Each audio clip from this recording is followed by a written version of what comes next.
You may have noticed today is World Habitat Day, and here at Multimedia, I've been leading the conversation surrounding the issue of housing. And tonight, we're going to delve into that on the show. The special show dedicated to looking at this big challenge that we've been talking about for years. Thankfully, there's some key interventions beginning to bridge this particular gap there when it talks about the housing deficit. And so we're going to get into that. But before we do so, let me lay out the challenge for you. If you follow the recent population housing census, some very interesting stats emerged. And it's around this figure here, that is 20%. The structures in Ghana are the metal containers, wooden or kiosk. And that raises a fundamental question. When people don't have proper places of habitation, they tend to these, less than ideal places to lay their heads, which really is what the housing and census had looked into. Now, if you look at the housing deficit, it is constantly climbing for obvious reasons, because you have a growing population, you have to have a commensurate investment in housing. What tends to happen in Ghana is that we don't have a commensurate increase in the housing for people. That which is available can be afforded. We can't afford it for many millions of people. The irony of the situation in Ghana is we have a lot of luxury apartments empty across the capital. Go to Kumasi, you see same. Plenty luxury apartments that are empty, right?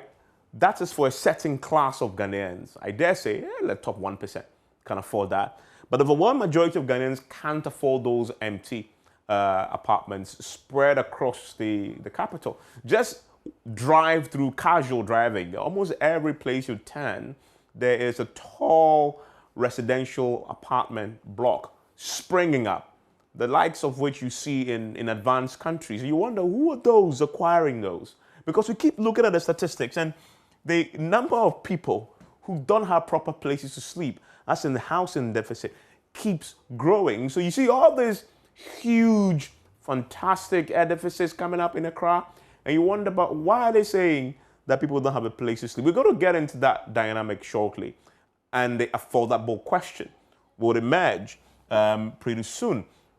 And if you see the curve that is going up, again, coming back to the population housing census, Ghana is increasing households, and the households are on a constant upward trajectory for obvious reasons. You have a growing population, you begin to see numbers such as this. And again, if you look at the further breakdown of the numbers, if you look at the kiosks, if you look at the wooden structures, this is a breakdown for you. And you have the conventional structures also representing there. But even for the conventional structures that we have, what state are they in for people with large families who are cramped up in small spaces? And so a whole creative solution needs to be looked into if you're going to deal with this particular matter. If you look at the regional distribution of kiosk structures, and this is a very important matter. For many people, this is the only thing they've got.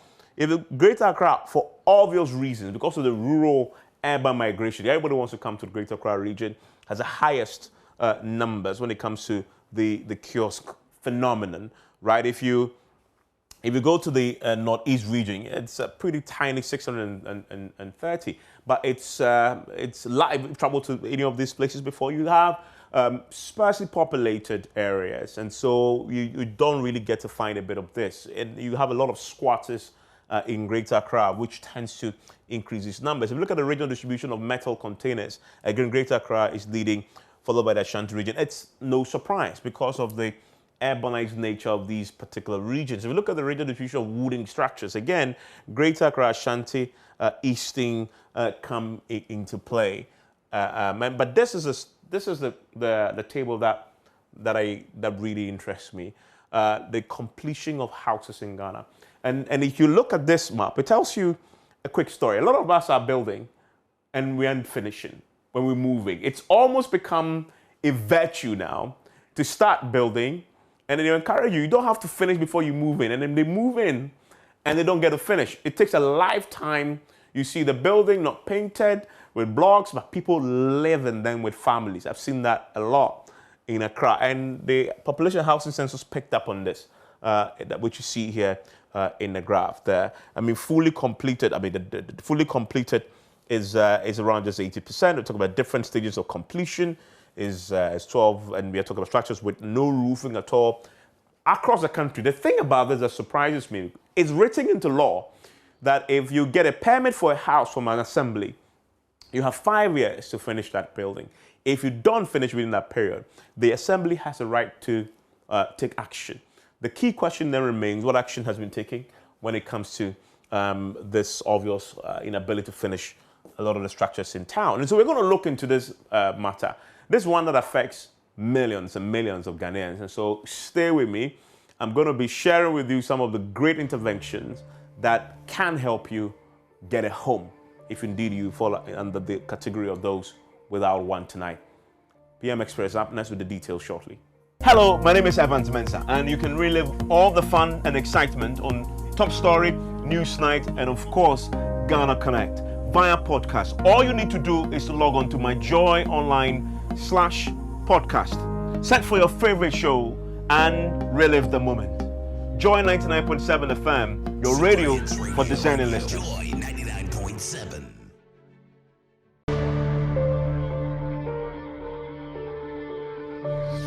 And thank you very much for joining us here on PMS. As I've just illustrated, when it comes to housing, it affects every single one of us. Every one of us have rented before, unless you were born with a golden spoon in your mouth. Then you walked into, by the time you turned 18, your father is so rich, it leaves you, the plethora of properties. Then that category of people will be pretty minute number. But the vast majority of us, you have to rent, probably stayed in the kiosk, graduated to renting before you dream about either building your own house or buying it. And with the population housing census, as I've just illustrated, tells the story. Joining me to discuss this and more is Daniel Oheniedu. He's a project manager of the Planned City Extension Project, Cities and Habitats. Daniel, thank you very much. We're also joined by the Deputy Registrar of the Department of Cooperatives, William Daly. William, I'm grateful that you could join me here. So we saw the figures from the population housing census, the sheer number of people who are living in kiosks and uncompleted buildings across the country. We see them when we drive, in town, but when the numbers hit you, this is a big issue. Quickly give me your reaction, because you work in this space. Were you surprised when the population housing census came out with those numbers? In fact, we were not surprised, because we had the same, as it were, not just feeling, but some checks and cursory studies that we did before the project began. We had, in fact, the whole model is based on some investigations that we did, prior to modeling this project the way it is. So when you're talking about project, you're talking about the Planned City Expansion Project. And I must indicate that this conversation is part of the multimedia habitat initiative that we've been doing. There have been several mini clinics. We are now approaching the big one, the big fair itself. Which, of course, many of you have passed through and had us just past weekend. We had the Junction Mall. And so this is a part of the conversation, putting a spotlight on housing and habitats, really. And so it is in the context within which, it is within this context that, Daniel, you're talking about the Planned City Expansion Extension Project. You mentioned it, but what is it exactly? Planned City Extension, you're extending the whole of Accra? Well, you may want to say so. You see, the City Extension Project began somewhere 2015. When the Ningo Pram District Assembly decided that, look, naturally people are moving towards this eastern part. But the way urbanization is going so fast, we've crossed the urban divide and people are moving in, and they find every little space to settle. There will be an urbanization, whether planned or unplanned. So shall we wait to see our area grow up like other not too good areas. If you want me to mention, I could talk about the Beachlays, the Ashaiman, Kaswa, and so on and so forth. So the Assembly didn't want development to go ahead of planning. Since people are moving in really fast to this area, let's have a program. Let's plan it before people come in. Now, it's gone through a lot of stages where there had to be various stakeholder engagements, landowners, potential developers, etc., etc. So the local government ministry said, this is a fantastic project. Then the UN Habitat came in, it's beautiful, let's help you conceptualize it, well. So they came on to give some technical support. Now, going through all that processes, whenever a stakeholders' engagement is done and the media carries it, there's speculative buying. And the Assembly doesn't own the land, government too doesn't own the lands, it's families.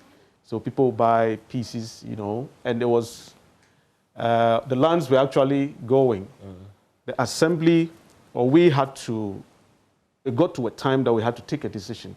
Let's start creating land banks as fast as possible so we can have this dream realized. The former minister for local government, Hajia, visited as soon as she was appointed and said, it's fantastic, but it has to be private-led because government doesn't have money. And we're going to wait. So, but first of all, for those of us who don't know what the planned city extension project is, what is it first? Where is it? What is it? How many houses you want to create? What is the concept? Okay, so it's not really about housing. Okay. It is creating a whole city, not wanting, the concept is to make sure that new areas coming up develop well-planned. Okay. Develop well-planned with all the services we can think about: roads, drainage, power, water, security, other services, schools in there, hospitals in there, recreational areas, commercial spaces, so that you do not have to move from a small community or estate, move your entire family to another place to attend, say, an event or to attend clinic or to attend school. So it's a complete city that is being developed. But housing became the major driver of this. And as you can see, structures that were listed, 60% are residential. So it tells us that, for us, we knew that housing is big. It's a major thing. So housing has to lead this whole planned city concept. And then we get the other facilities in there. So clearly what you're saying is this whole initiative is just to ensure that the city is developed in an orderly fashion. In an orderly fashion. Is it within the scope of working with private developers, private real estate developers, or working with the assemblies? Working with, Ningo Pram Pram, it began with Ningo Pram Pram. Okay. So Ningo Pram Pram, after these, back and forth looking for investors, because then it had to be private-led. But we have traveled, when you say private-led, explain. It's private-led. So what would the private guys be doing? So they are leading the development. Okay. Leading the development, the land, land acquisition and its planning thereof. Leading the housing development and other facilities. Okay. So that's how it's... Okay, so what it means is that if I'm a private person, and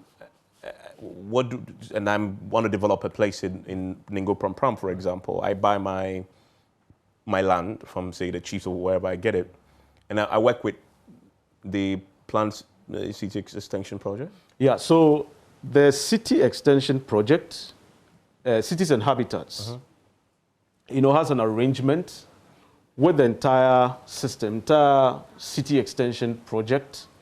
So everything that has been developed so far is Cities and Habitats. I mean, all the investment so far is citizen habitats. When you say investment, into what exactly? Lands, Okay. publicity, designs, engineering. So there's all that is there. All that is there. Okay. You know, ongoing. Okay. All that is there and ongoing. But if you were a private developer, maybe you want to fill in, you would necessarily, because we have a model and it's purely on rent to own basis because we want to achieve a certain objective. Okay. You know, which, I mean, as in your prelude, you know, to this discussion, you alluded to the fact that most people can't afford. It's not that, you know, people don't want to own, but they simply cannot afford. And this was a big and a major gap that we found out, and hence the model. So if you were a developer, you have a land, you want to associate under the Plan City Extension project, then you may want to come under this particular model. We are fine. Okay. So what it is that you already have designs. Yes. Okay. You provide funding. Yes. For the private sector, private guys who want to go into this. No. You are going to come with your own thing. So for instance, now the Cities and Habitats is providing all that. All the, you know, preliminary. For instance, if you, an individual, want to acquire a property there, you are registering, you're making an initial deposit, and then you start making your monthly installment payments. When you have done up to 20%, you can move in, by which time your house would already have been completed. The developers are providing the rest of the financing, including all the preliminary stuff for you to move in. So whilst you are in, then you will continue to make payment until you finish, based on any payment terms that, payment plan that you choose.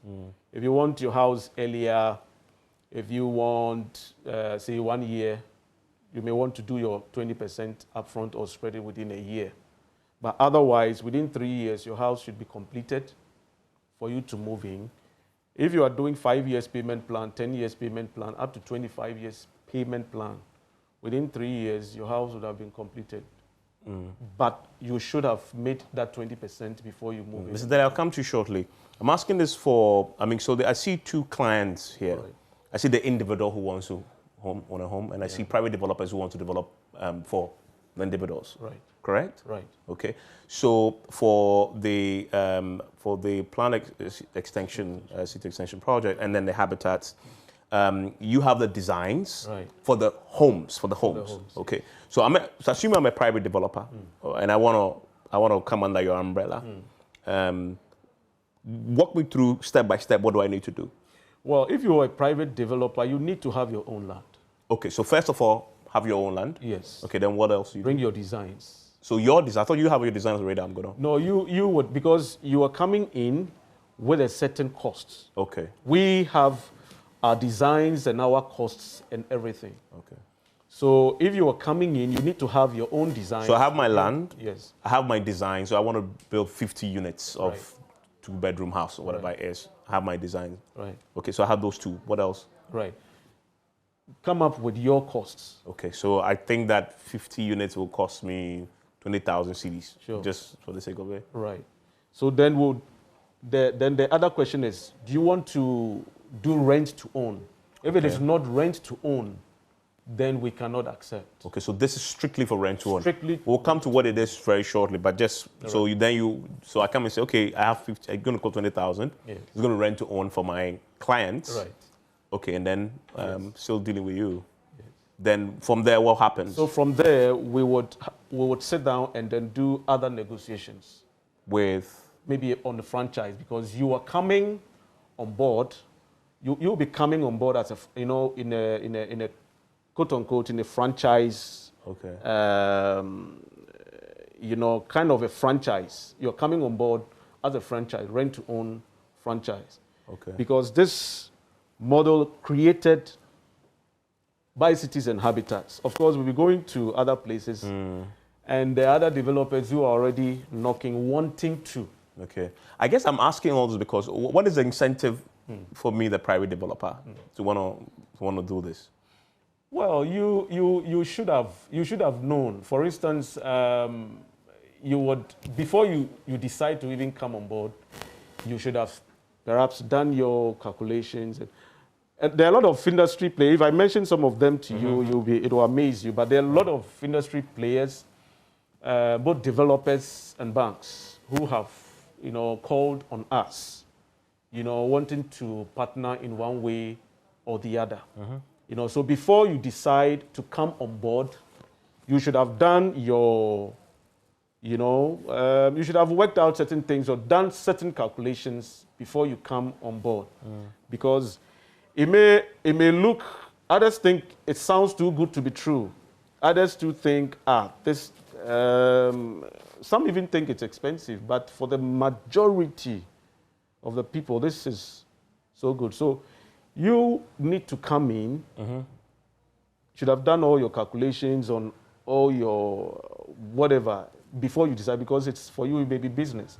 You should have that long term. Yeah, but for every private person coming to you, this is business. Of course. So you should have that long term. Yeah. So I guess what I'm saying is, so I'm a private guy. Give me all the things I need to bring to the table. I mean, why? I can do this by myself, right? I can, if I want to do rent to own. I mean, I have my land, I have my everything, I have my money. Yeah.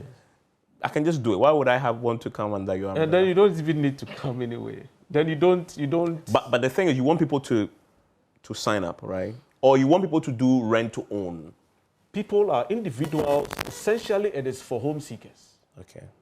I mean, the main thing is that it's for home seekers, for civil servants, for those in the public sector, informal and other sectors. Essentially, it's for home seekers. Okay. But the private developer who is coming is also coming, or may want to come. So what you mean is, I'm sitting here. If I want to do this, I can come to you straight up, and you give me a home. Straight up. Oh, okay. In Accra, anywhere. In Accra, we're starting with Ningo Prampram. Okay, so we have. So there are homes in Ningo Prampram right now that are rent to own.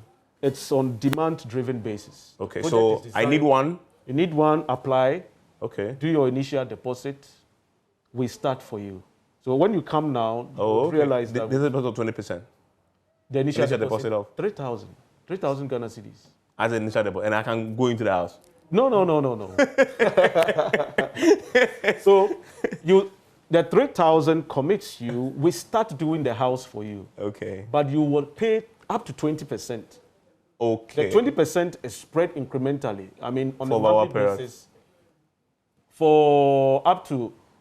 It's up to, if you're doing normal payment, your 20% will be like 5 years. But by 3 years or 36 months, the homes would have been completed for you. By what time you would have incrementally paid the 20%? Absolutely. Okay. Or up to a point. But if by the time we finish, your 20%, your amount or contributions is not up to 20%, just top it up, get your keys. And then you move in. And then you move in.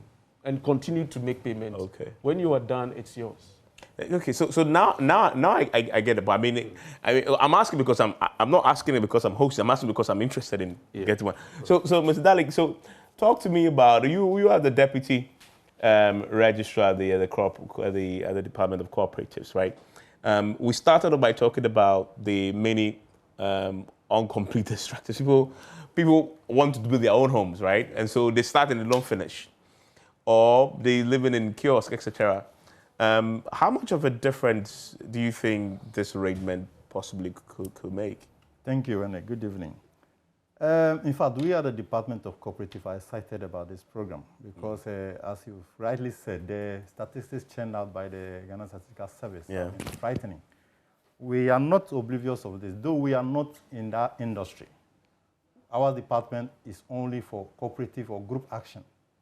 And so when the Plan City Extension Project approached us as a department, wanting to use the model of renting to own, and more particularly targeting the lower income bracket workers, we saw this as an opportunity because this is a group action that seeks to meet the need of sustainable and affordable housing.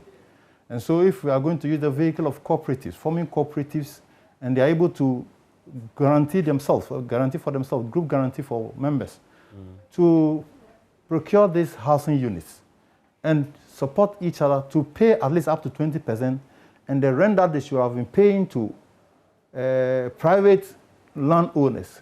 That rent becomes what you are even using to purchase your housing unit. We thought it was an opportunity to support. Okay, I mean, so but that makes sense. So instead of paying your monthly rent, you are paying to own your property. You are paying to own your property, and in fact, renting to own is what is more exciting to most of the income bracket workers. Yeah.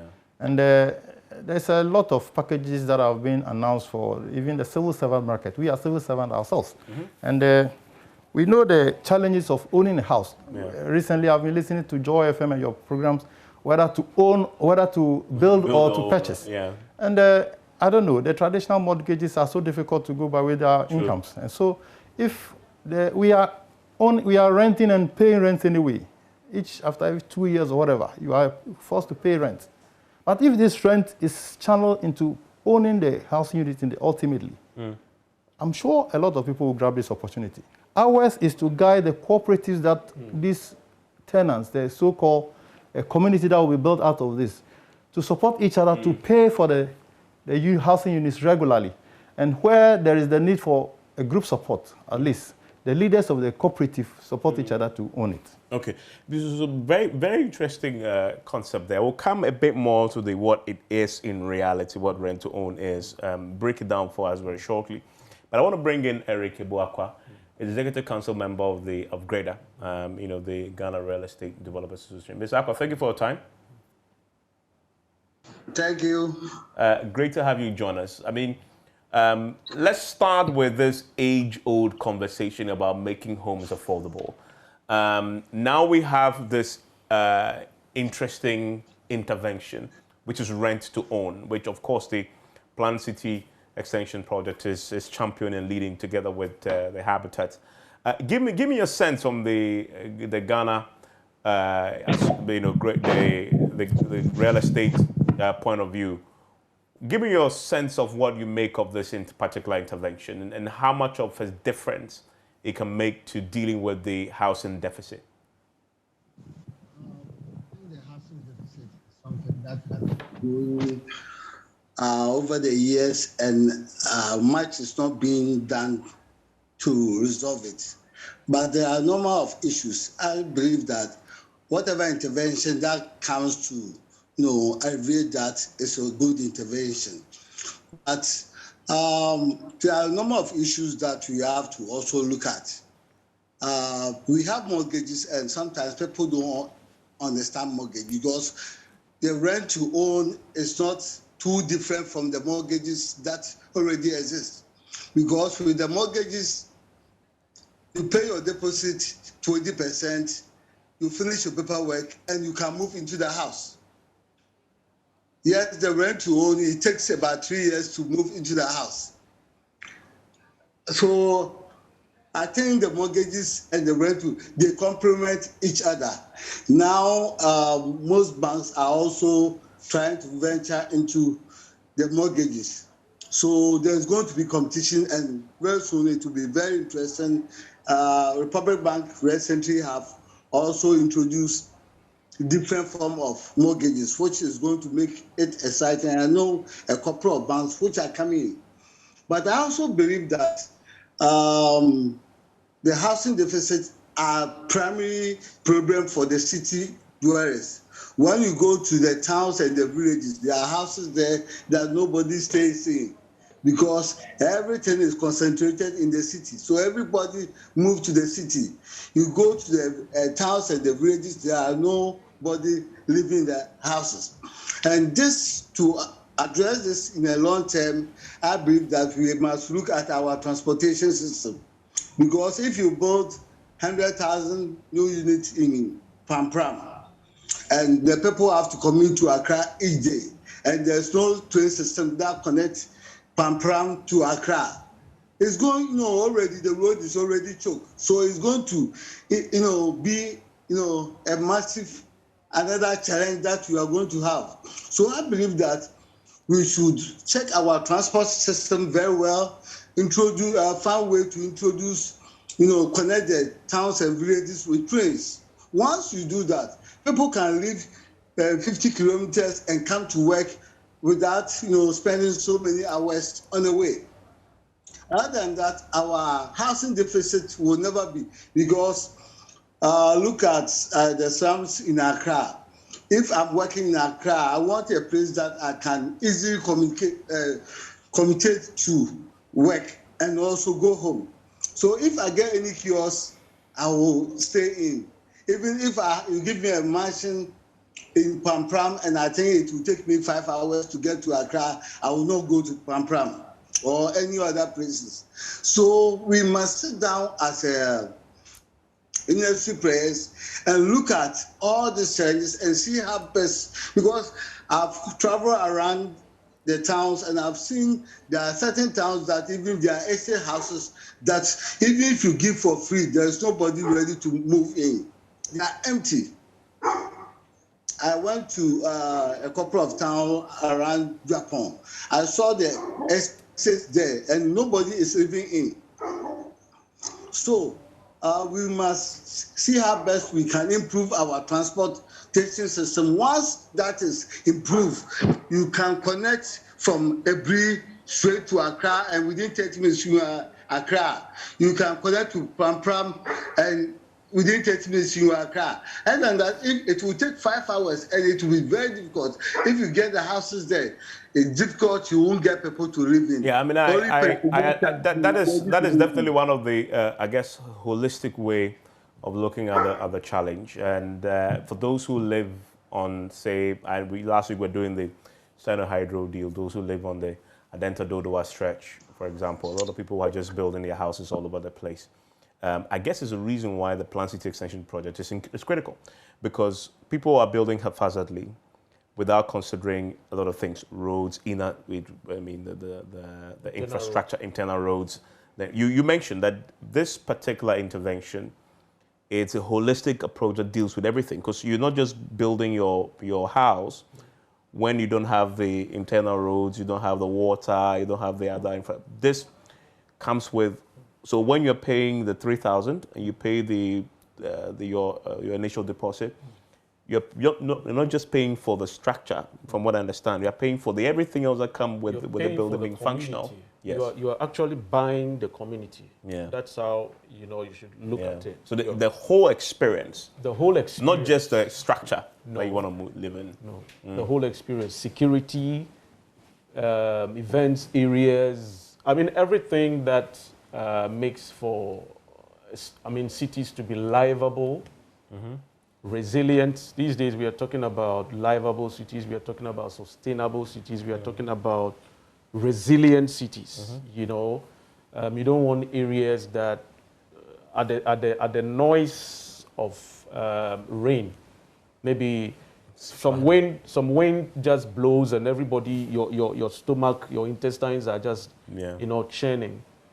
Because you fear that your area is going to be flooded. Explain this for me. Those who are listening to Rent to Own and saying, what we know is mortgage. I think he touched on that. What's the difference between the two? You see, for the traditional mortgage, we know that most developers will go for facilities or would have facilities that perhaps the interest rates they are getting to use in building the house are quite high. Now, when that is done, you also need, that cost is also given to the buyer. If you go for mortgage, the developer has gotten money to develop the property, and then you, the buyer, would also go for mortgage to buy that same property. The other day, I was here with the executive secretary, Greda, and he was explaining, he just put in a word for the rent to own, that whereas the mortgage or in some other areas you'll be doing interest on interest, you are paying interest on interest. So it makes the property naturally very expensive. You understand? But rent to own, our model is direct. Direct in the sense that you are paying right from scratch. You also get to experience the quality of the material that's been used and the workmanship, because there are periodic visits that we have for clients. The mortgage, the houses are built already.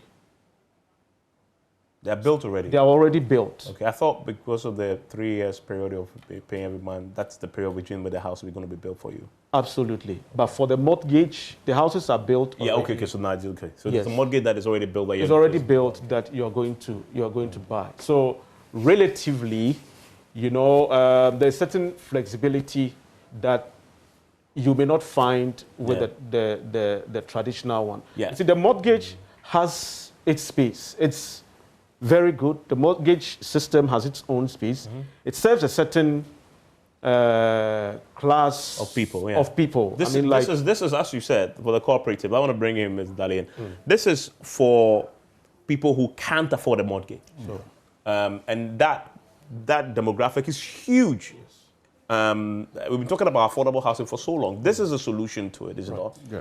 Because a 3,000 deposit, what you use to pay your rent is what you're using to pay for this house to be built for you. So, I mean, give me the experience of. I mean, are some of your members already benefiting from this? Yes, as a department, we have some cooperative housing. There are housing cooperatives already. We have several models of cooperatives. And there are some housing cooperatives. If you go to Tema, you have a cooperative vehicle housing. Some of them, they have even finished paying their properties and they are building more for others. But for this particular model, the understanding we had was that, you see, we are considering the incomes of Ghanaians, the lower bracket income, who cannot go for the traditional mortgages. And so the model is such that as you keep paying, there are people who go for 5 years, 10 years. Somebody is going for 25 years, somebody is going for 3 years. But the target is that you must hit your 20% in order to occupy. And so maybe in the first 3 years, a number, so far as it's a group work, group action, you have resources from these people who will be used to be building the various units. Somebody who is going for 3 years may have finished his 20% earlier. They will use the resources mobilized from all others to finish his or her property. Okay. Whilst That's an interesting. Whilst he's paying, the resources that are generated for is building for others who are going for a longer haul.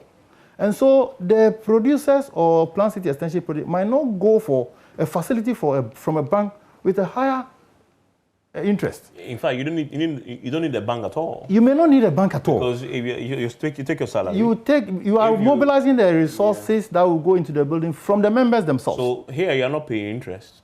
You are not paying interest. You are paying to, the developer. Your rent, and the developer is developing for you. Is that what it is? Yes. You see, let me just also add a little. One of the major solutions to this housing problem, you see, may well be within the cooperative model. Because we have looked at what... Explain the two, though, the difference, because I see there's rent-to-own and there's the cooperative. What is that? Yes. You see, the rent-to-own is the actual model.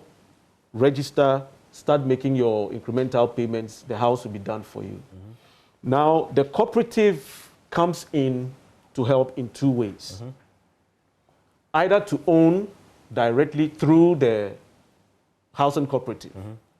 We have the City Extension project. We have nurtured one housing cooperative we call the Radiant Way Housing Cooperative. So you can own your house directly through the housing cooperative. And then the other side, the other benefit is that whilst you have applied and paying under the rent-to-own system, there are three things that can occur, three events that can occur. Either that, unfortunately, and God forbid, you become invalid, or there's a temporary loss of income, or even death. If you are a member in good standing, if you have paid, say, up to 40%, the Radiant Way Housing Cooperative can do or will do up to 12 months contribution, be paying your monthly rentals for you. Whilst you take time to, sort yourself out and get back on your feet. If you're a member in good standing and you've done, say, about 75% and you get hard up, I mean, it's real. It will be investigated on a case-by-case basis. The housing cooperative can give you up to 3 years respite. Be paying for you up to 3 years, 36 months. Whilst you also take time to sort yourself out and get back on your feet. Now, if you have finished making all your payments, completed paying for your house, none of these bad events occur. All that contribution inures to you. Now, you see, I'm saying this because the cooperative environment is very well regulated, and the supervision is very strong. See, when the financial homes, the savings and loans and other were really suffering, you never hear of any cooperative credit union that had issues. If there were at all, it may be very few. You understand? And so the cooperative approach, makes a lot of sense, provides a lot of opportunities for sustainable housing financing. I heard that the president called, I mentioned this thing this morning on radio. The president was calling for an African Marshall Plan. Yeah. And I believe that it has to start from the country. And if you look at the major problem that we have with housing, it's becoming a national security issue. Yeah. And the thing is that we cannot borrow our way out of, just as we cannot borrow our way out of poverty, right? We cannot also borrow our way to affordability, or borrow our way and call it, affordable, because something that you have gone to borrow, how do you make it affordable? True. You understand? So it's a long-term, medium to long-term systematic approach, progressive approach to housing. We can't say, okay, we want to do 100,000 homes every year, so let's go and find money from somewhere. You're going to borrow very huge. You may not get it at concessionary rates. That is why successive governments, I believe, have not been able to deal with this housing thing, because from our studies, we need to have the approach to go. The way to go is to have a long-term, approach in dealing with the housing. Government has. Which is also sustainable. Government has enough problems. Yeah. Is it the reason why a lot of the attempts at fixing this problem hasn't worked? So because you drive through the country, you see many abandoned so-called affordable housing projects all over the place, because they find the money, they started building, costs go up, the money is not enough, the houses are abandoned. Absolutely, and we need to be very practical, with this. That the team sits and sometimes we said, there are a lot of opportunities we see. Yeah. A lot of opportunities we see as to dealing with these problems. And so sometimes, we're just discussing something. I told a friend that, look, Ghana has a lot of think tanks. We need to have action tanks. Yeah.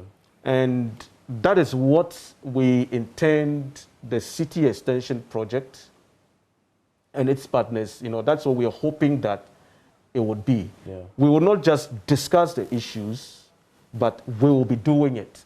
Finding very practical, sustainable solutions to this whole... Yeah, like this. Dali, I want to take a minute. When I return, I'm told that there are some packages for civil servants, that civil servants can benefit from, a Lifeline package. I'll talk about that very shortly. I'll also get a view on that. Also, I want to hear about how many housing units currently are people occupying based on rent to own. Stay with me after this. Hello, I'm Dori Nando. You can catch up with all the fun on the Cosmopolitan Mix and on all our shows via podcast. Just go to My Joy Online podcast and search for your favorite show and relive those moments all over again. Only on Joy 99.7 FM, radio for discerning listeners. Super Hits Radio, Joy 99.7.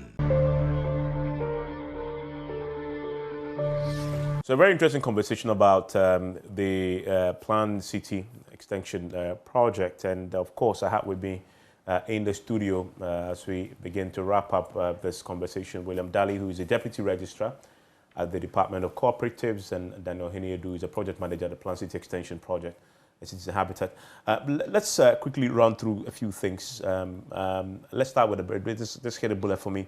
So for a lot of people who have listened to us tonight, if they have their 3,000 CDs and they want tomorrow, they want to start their journey towards owning one of the properties, what do they do? Yeah, so you need to pick up an application form. It's 499 Ghana cedis at the office at the Mutual, Central University campus, Mutual Pram. Do your 3,000 initial deposit. The house will be started for you. If you do up to 20%, you can move in. Okay. But if you are a normal payer from 5 years going or from 3 years going, your house will be ready within 3 years. Okay. That is if you're paying regularly every month? Every month. Your house will be ready within 3 years, and then you can move in. And how much you pay a month depends on what house you choose. Exactly. Give us a range of houses available. Yeah, so we have the 2-bedroom, and 3-bedroom, detached or semi-detached, expandable. So if it's 2-bedroom, whether detached or semi-detached, is expandable to 3. Okay. If it's 3-bedroom, whether detached or semi-detached, it's expandable to 4. And then we have the villas. People like you, I'm sure you've seen the vision. Yes. Let's talk about this package. I understand you have the Lifeline package for civil servants. Yeah, so we have this package that's going to be announced a week today. Okay. A week today for civil servants. Evans, in last year, somewhere April, a very big association, government association, approached us, and we tried to work, and the numbers are huge. We tried to work out something for them. No matter how we tried, they couldn't. Because of how tiny people's salaries are. You understand? And we have a lot of people who call the office, civil servants who call the office. Why? I mean, we don't, if it's being supported by assembly or local government, why can't the civil servant benefit? We have calls from all over the country. In fact, very good pressure, I must say, thinking that government is biased and everything has to be Accra. We have to explain to them that this is, I mean, it's being facilitated by this assembly, supported by local government, but it is private-led. Okay. You understand? So this package is going to, I'll just give a hint because the main thing is going to be announced on Monday. We are giving civil servants, it is Lifeline because it is major. It's going to bring civil servants such a huge relief. So we are giving civil servants up to, for those who earn up to a net of, say, about between 1,000 to 1,200 Ghana cedis, to be able to also own their homes under this package. Well, I need to say hallelujah to that. And when are you extending this to other parts of the country? Hopefully before the end of the year, we may announce, or we will announce the secondary Takwa Day. Okay. Fiakusi Mintim. Okay. And then for Shire Hills, it's already there. So for next year, we'll be opening it up. This must please you with this announcement about the 1,200 person can own a home in Ghana. That's an amazing miracle. Yeah. So Dali, thank you very much. Daniel, thank you very much. And you want to go to the Mutual office? Central University. And already the buildings have started. First people are moving in. Next year we'll be handing over some. First. So just go and look at it for yourself. Enjoy the rest of your evening.